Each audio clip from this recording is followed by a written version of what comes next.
crisis in Hong Kong, the region rocked by brutal protests for 6 straight months.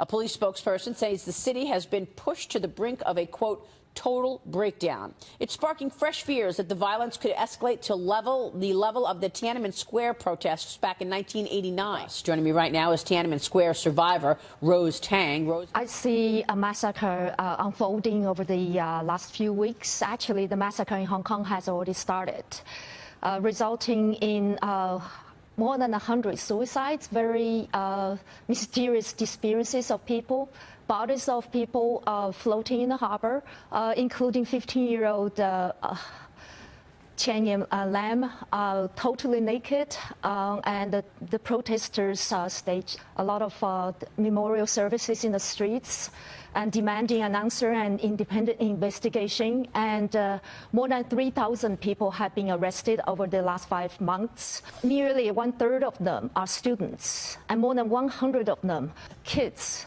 younger than 16 years old. As young as 12 years old, they were arrested for just shouting slogans or for just being there. And there were even gruesome cases as sexual harassment, assaults, molestation in the interrogation rooms. And there were plenty of testimonies of students, male and female, mostly female, talked about being stripped naked in a dark room and being sexually molested. Especially, I really am concerned about the kids. They are kids, they're teenagers.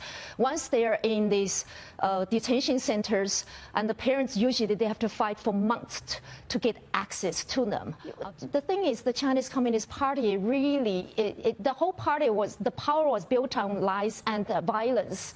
They never keep promises. When we're protesting Tiananmen, and we're calling for a rewrite of the Chinese Constitution. Now, when I studied the Chinese Constitution carefully, the freedom of press, freedom of assembly, all the so-called freedoms, they're all in the Chinese Constitution. They never even follow the Constitution they wrote themselves. And yet